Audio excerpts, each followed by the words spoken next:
सबसे पहली बात कि दिन में एक अमुक टाइम थोड़े मिनटों के लिए ही सिर्फ न्यूज़ देखना है। पूरे दिन चौबीसों घंटे चेक नहीं करते रहना है कि क्या हुआ, कहाँ कितने लोगों को प्रॉब्लम हो गया, क्या हुआ क्या नहीं। पहली बार कोविशील्ड लिया, दूसरी बार कोवैक्सीन लिया, ऐसा नहीं होना है, क्योंकि दोनों के जो काम करने के तरीके हैं वो अलग होते हैं। जो महिला है, प्रेग्नेंट है, को थोड़ी तकलीफ़ ज़्यादा है। सबसे पहली बात कि दिन में एक अमुक टाइम थोड़े मिनटों के लिए ही सिर्फ न्यूज़ देखना है। पूरे दिन चौबीसों घंटे चेक नहीं करते रहना है कि क्या हुआ, कहाँ कितने लोगों को प्रॉब्लम हो गया, क्या हुआ क्या नहीं। दूसरी बात कि जो भी फॉरवर्ड्स आते हैं उस पर हमें ध्यान नहीं देना है, क्योंकि ज़्यादातर ये फॉरवर्ड्स 99% ऑफ द टाइम जो फैक्ट है, जो वास्तविकता है, उससे कुछ दूसरा ही हमें बताता है। तीसरी बात है कि हमारे आपस के डिस्कशन में फिर हम हमारे घर के लोगों के परिवार सदस्यों से बात करते हैं या दोस्तों से बात करते हैं, सोशल मीडिया पे चैट करते हैं, जो भी हो, कोरोना की खबरें डिस्कस नहीं करना है। हालात ऐसे हैं कि हमारे घर में, हमारे परिवार में, दोस्तों में, रिलेटिव्स में कोई ना कोई बीमार है, खबर पूछ लेते हैं, मदद कर सकते तो मदद कर सकते हैं, सजेशन दे सकते हैं, लेकिन और कुछ ज़्यादा डिस्कस नहीं करना, ये शॉर्टेज हो गया, वो शॉर्टेज हो गया। इतना करेंगे तो हम ये नेगेटिव खबरों से बच सकते हैं।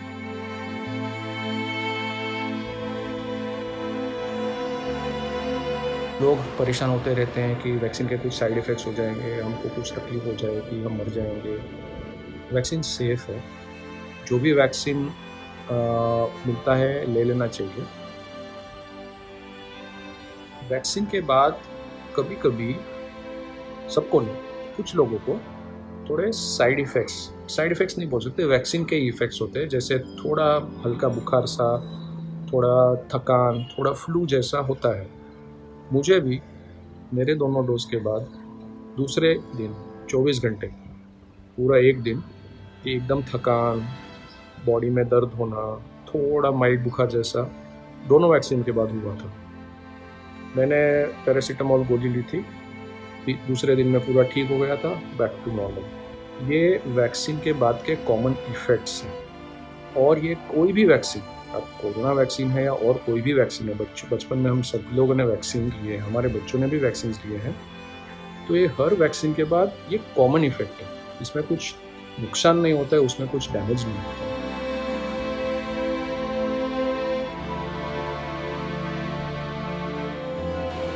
जो महिला है, प्रेग्नेंट है, को थोड़ी तकलीफ़ ज़्यादा है, क्योंकि दो चीज़ें हैं। एक तो ये है कि बढ़ते कोविड से के टाइम में बहुत सारे हॉस्पिटल्स वगैरह जो भी हैं, वो कोविड के मरीज़ों के लिए बेड्स ज़्यादा दे रहे हैं, उनकी सर्विसेज के लिए ज़्यादा रिसोर्सेज दे रहे हैं। तो कभी कभी ऐसा होता है कि रूटीन चेकअप्स जो भी होते हैं प्रेगनेंसी के दरमियान, वो थोड़े डिफ़िकल्ट हो जाते हैं, लेकिन इम्पॉसिबल नहीं है, क्योंकि हर एक जगह पे कोई ना कोई गायनेकोलॉजिस्ट या ऑब्स्टेट्रिशियन रहेंगे जो प्रेग्नेंट औरतों की देखभाल करेंगे। प्रेग्नेंट औरत को कोविड हो गया तो क्या, उसकी भी उसकी उसके उसमें थोड़े प्रॉब्लम्स है, लेकिन बच्चों पर असर कोविड का होता है, लेकिन बच्चों की इम्यूनिटी ऐसे डेवलप हो रही है कि उन पे कोविड का इफ़ेक्ट कम होता है, ज़्यादा तकलीफ़ नहीं होती है। लेकिन कोविड में सबको ध्यान रखना है अपनी हेल्थ का, और ख़ास करके अब प्रेग्नेंट महिलाओं को तो अपने बच्चे का भी, पेट में जो है उसका भी ख्याल रखना पड़ेगा, इसलिए प्रिकॉशंस लेना ज़रूरी है। अच्छा डाइट, अच्छा रूटीन रखना ज़रूरी है। मानसिक तनाव कम हो, जितना कम हो वो देखना ज़रूरी है। आपके डॉक्टर के कांटेक्ट में रहिए। अगर आपको कोई हेल्थ इश्यूज़ हो रहे हैं तो तुरंत बता दीजिए, उसका कुछ ना कुछ तो हल हो सकता है। कोरोना वायरस एक ऐसा है कि ज़्यादातर वो माइल्ड बीमारी देता है, ज़्यादा प्रॉब्लम नहीं करता है। अगर आपकी उम्र ज़्यादा है, अगर आपको पहले से ही कोई ना कोई प्रॉब्लम्स रहे हैं, तो शायद उसका इफ़ेक्ट, उसका असर, उसका इन्फेक्शन ज़्यादा सीवियर रहता है। लेकिन ज़्यादातर लोगों को कोविड का जो इफ़ेक्ट है वो माइल्ड रहता है, उसमें से वो पूरा रिकवर हो जाते हैं। बच्चों में अभी तक कोई सीवियर प्रॉब्लम्स इतनी मात्रा में देखे गए नहीं हैं, इसलिए अभी तक तो कह सकते हैं कि बच्चों को कोरोना अगर होता भी है तो सेफ़ है, ज़्यादा कुछ असर नहीं होता है। तो प्रेग्नेंट महिलाओं को इतना ही है कि आपका ध्यान रखिए, आपका न्यूट्रिशन, आपका आराम, ये हर चीज़ पे ध्यान देना आपको इम्पोर्टेंट है और आपके डॉक्टर के कॉन्टैक्ट में रहिए।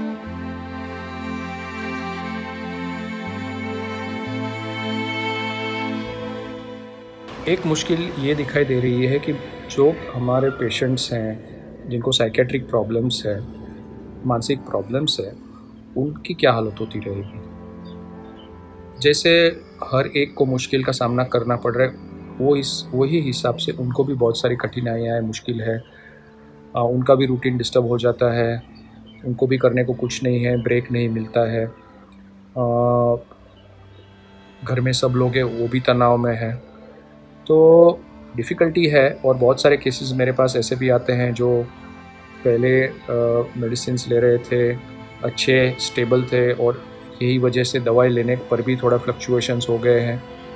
तो इतना कहूँगा कि जो भी मानसिक बीमारियों के पेशेंट्स हैं, वो अपने दवाइयाँ रेगुलर रहें, अपने डॉक्टर से कॉन्टैक्ट में रहें, क्योंकि शायद आप क्लिनिक नहीं जा पाओगे या मुश्किल है जो भी है, लेकिन हर एक डॉक्टर बाय व्हाट्सएप या वीडियो कंसल्टेशन से आपको अवेलेबल है, आप उनको अप्रोच कर सकते हो।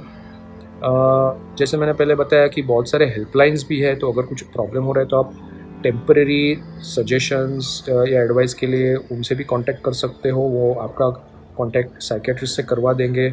तो इतना देखना है कि एक छोटा सा कुछ बेसिक रूटीन रहता है, घर में थोड़े काम में आप हेल्प कर सकते हो, वो पॉसिबल है तो वो देखिए।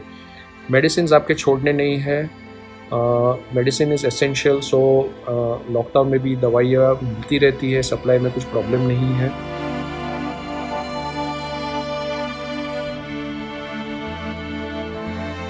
एक साल से तकरीबन 1 साल और थोड़े महीनों से हम सभी कोई ना कोई प्रकार के लॉकडाउन में जी रहे हैं। हमारा बाहर निकलना रिस्ट्रिक्टेड है, हम हर जगह जा नहीं सकते, बहुत सारे रिस्ट्रिक्शंस है। वर्क फ्रॉम होम हो गया है, बच्चे स्कूल के बदले घर से पढ़ाई करते हैं। तो वो ऐसा रहा है कि बहुत सारे लोगों की शिकायत आ रही है कि डोमेस्टिक वायलेंस, घरेलू हिंसा के केसेस बढ़ रहे हैं, लोगों का ऑब्जर्वेशन है, कई लोगों का एक्सपीरियंस भी है। ये क्यों होता है, क्या होता है, थोड़े में बता दूँ तो एक ही सिचुएशन में अगर हम बंद रहते हैं तो एक एक तरीके का बोर्डम है, एक तरीके का फ्रस्ट्रेशन है, हम कुछ कर पा रहे हैं, बरोबर नहीं हो रहा है, हमें लग रहा है हमारा कंट्रोल जा रहा है, ऐसे बहुत लोगों को ऐसे एक्सपीरियंस होता है। बहुत सारे पेशेंट्स हमारे ऐसे हैं जिनको कोई ना कोई साइकियाट्रिक प्रॉब्लम्स रहे हैं। बहुत लोगों को व्यसन होते हैं, अल्कोहल का व्यसन होता है। बहुत सारे ऐसे केसेस हैं जिसके वजह से घरेलू हिंसा के केसेस बढ़ रहे हैं।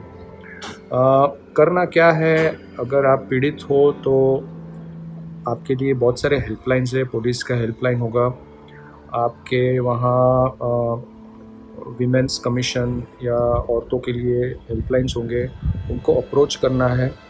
आपको आप मैनेज कर सकते हो खुद से, आपकी सिचुएशन अलग बात है, लेकिन बहुत सारे सिचुएशंस ऐसे हैं जो सीरियस होते हैं और उसके लिए आपको ये हेल्पलाइन अप्रोच करना ज़रूरी है। आपको अपने आप को सेफ़ रखना है। बहुत सारी ज़िम्मेदारी हम सब पर हैं, घर की हो या काम की हो, और ऊपर से एक ये प्रॉब्लम हो जाता है तो डिफ़िकल्ट हो जाता है। इसलिए ऐसा कुछ भी है, अगर हमें ध्यान में आता है, किसी को मदद की ज़रूरत है, तो हमारे पास ये अप्रोच है हेल्पलाइन के, ज़रूर कुछ ना कुछ आपकी मदद हो सकती है।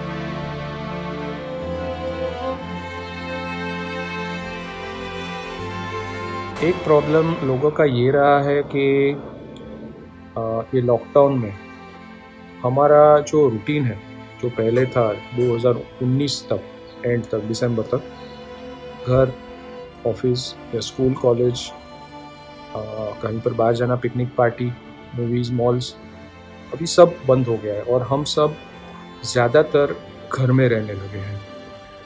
तो हम बाहर नहीं जा सकते, इसलिए ऑफिस घर पे आ गया है, वर्क फ्रॉम होम है। हम स्कूल कॉलेज नहीं जा सकते, इसलिए स्टडीज़ फ्रॉम होम है। हम खेलने नहीं जाते, हम पिकनिक पार्टी नहीं कर सकते, तो ये सब एवरीथिंग फ्रॉम होम है। बहुत सारी जगहों पे ऐसे लॉकडाउन है कि हम घर के बाहर ही नहीं निकल सकते, इसलिए नीचे भी नहीं जा सकते, या किधर घूमने भी टहलने भी नहीं जा सकते। सो अभी इसमें करना क्या है? बहुत सारी चीज़ें ऐसी हो जाती है कि क्या करें, क्या नहीं करें, ये नहीं जम रहा है, वो नहीं जम रहा है।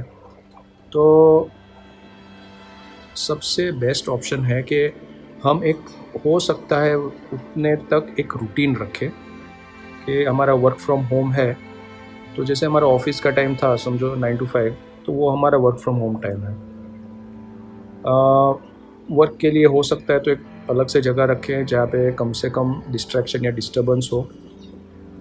दूसरा कि काम के टाइम पे काम पे ही ध्यान दें, और कुछ प्रॉब्लम्स आ गए तो हो सकता है तो साइड पे रख दें, क्योंकि वर्क फ्रॉम होम में जो बाउंड्रीज़ होती है वो थोड़े डिस्टर्ब हो जाती है, इसलिए कभी-कभी कुछ घर का काम आ जाए तो हमें वर्क छोड़ के घर के काम पे थोड़ा ध्यान देना पड़ता है। तो ऐसे सारे डिस्ट्रैक्शंस अगर कम हो, एक रूटीन रखें, अपने लिए थोड़ा टाइम निकाल लें, तो ये सब चीज़ हमें ये डिफ़िकल्ट दौर से गुज़रने में आसानी देगी, और हम हर एक चीज़ मैनेज कर पाएँगे।